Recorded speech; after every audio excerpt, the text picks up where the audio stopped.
Ketentuan pengkelasan, ada beberapa ketentuan pengkelasan di sini. Salah satunya adalah lokasi penambahan kelas diklat. Perlu diketahui dulu Bapak Ibu, untuk ketentuan pengkelasan ini kita mengacu kepada pedoman dan juknis ya. Kalau misalkan Bapak Ibu sudah baca, kita mengacu kepada dokumen-dokumen tersebut yang menjadi acuan dari sistem ini. Nah, ketentuan ini kami sampaikan, mungkin ada Bapak Ibu yang lupa sudah membaca, maka kami sampaikan di sini. Nah, diantaranya untuk ketentuan ini, lokasi penambahan kelas diklat. Lokasi penambahan diklat mengikuti pada level LPD. Nah, jadi untuk penambahan diklat itu ada pengaruhnya dengan level LPD Bapak Ibu. Level LPD itu kan ada 3, ada nasional, ada provinsi, ada kota kabupaten. Nah, bedanya adalah untuk level LPD kota kabupaten, dia hanya bisa melaksanakan diklat sesuai dengan kota kabupaten LPD-nya. Kalau misalkan contoh, saya level LPD Jakarta Selatan, maka saya bisa membuka diklat hanya di Jakarta Selatan. Nah, ini sesuai dengan level LPD.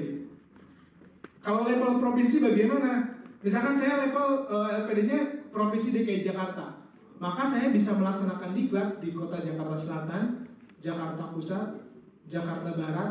Nah, karena saya levelnya level provinsi. Nah, kalau misalkan level nasional seperti apa? Level nasional berarti bisa melaksanakan diklat di seluruh provinsi dan di seluruh kota kabupaten. Nah, itu perbedaan antara level LPD nasional, provinsi, dan kota kabupaten. Nah, masuk ke nomor 2, penentuan jadwal diklat. Nah, ini penentuan jadwal diklat ini ada perbedaan antara diklat daring kombinasi dan diklat luring tersistem. Untuk diklat daring kombinasi, penentuan jadwal diklatnya sesuai dengan yang disediakan dari direktorat. Kalau nggak salah, jadwal yang terbaru sudah dibuat dari direktorat untuk jadwal diklat daring kombinasi. Nah, ini nanti bisa dipilih. Kalau tidak salah, angkatan 3 dan angkatan 4 diklat berjenjang dasar, angkatan 1 dan angkatan 2 diklat berjenjang lanjut. Nah, ini kalau nggak salah diklat daring kombinasi sudah dibuat jadwalnya. Jadi kalau Bapak Ibu mau melaksanakan sudah bisa dipilih jadwalnya. Nah, ini untuk diklat daring kombinasi. Kalau untuk diklat luring, jadwal diklatnya dikembalikan kepada LPD-nya sendiri, sesuai dengan kebutuhan LPD kapan dia mau melaksanakan diklat. Gitu. Jadi untuk ini perbedaan antara jadwal diklat daring dan jadwal diklat luring. Baik, untuk selanjutnya adalah penentuan jumlah pengajar dalam kelas.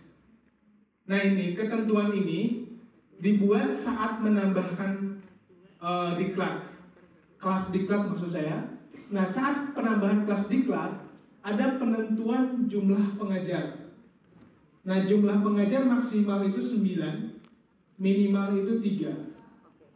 Nah, jumlah pengajar itu nanti ada, kalau di sistem itu ada pilihan otomatis, ada pilihan 9 sampai dengan 3. Nanti tinggal diklik aja sesuai dengan kebutuhan dari LPD-nya itu sendiri.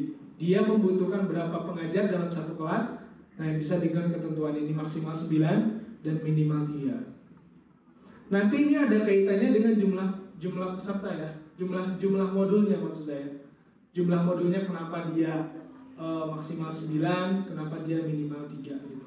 Kalau nggak salah kan dalam ini mungkin terkait kebijakan ya, dalam satu modul itu kan ada PP pengajar yang menyampaikan atau mengajari kepada peserta-pesertanya. Kalau misalkan 9 modul dengan 9 pengajar, berarti kan satu pengajar satu modul gitu ya. Kalau misalkan minimal 3 pengajar, misalkan dalam kelas itu ada 9 modul, pengajarnya 3, berarti kan satu pengajar ada 3 modul gitu ya. Kalau ini kan terkait dengan kebutuhan saja.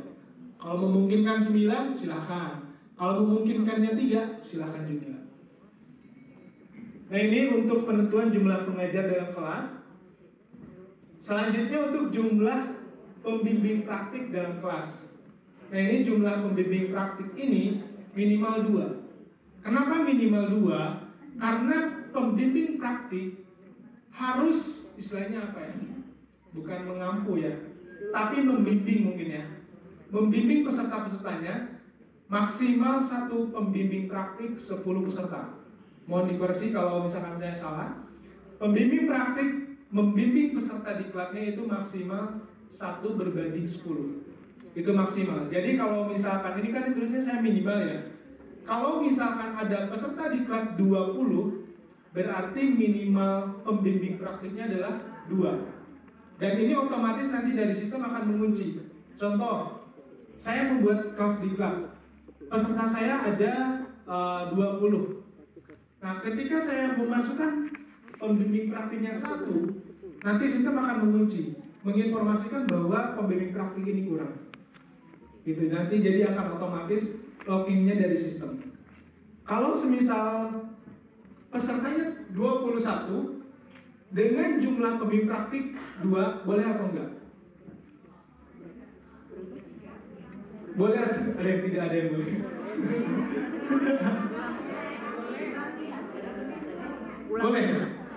21 peserta. Pesertanya 21, pembimbing praktiknya 2, boleh atau enggak? Boleh. Harusnya enggak. Harusnya 3. Kalau 1 berbanding 10 harus 3. Karena udah lebih dari 3. Mulai resuh Pak. Amankan dulu Pak.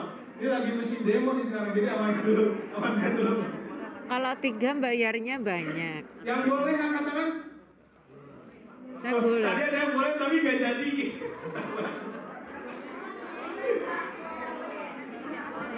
Yang boleh dulu angkat tangan, udah berapa? Oke, turunkan yang boleh. Yang tidak boleh angkat tangan? Ada yang nggak angkat tangan, aku bingung gitu. Oke. Oke, untuk jumlah PPTM pembimbing praktik itu kan satu peserta berbanding 10. Kalau pesertanya 21, berarti yang satu kemana dong? Ya makanya harus dikasih 1 lagi. Nah, berarti ketentuannya pembimbing praktiknya harus 3, gitu. Jadi 7, Iya, 7, jadi harus 3 7. karena maksimal 1 berbanding 10. Gitu. Tempat Masa yang satu 24 jadi 2 24 pesertanya 3. Berarti Gratis kalau loh, Bu. 3 nanti boleh disebar lagi dong, jadi nggak 1-10. Iya. Supaya agak ada pemerataan. Betul, ada pemerataan. Jadi kalau misalkan pesertanya ada 21, PPT-nya 3, 7, 7, 7. ada 7, 7, 7. Ada 7 peserta ya. Ada Iya. 7 peserta. 1 bersama PPTM. dengan 1 PPTM. Gitu ya. Iya.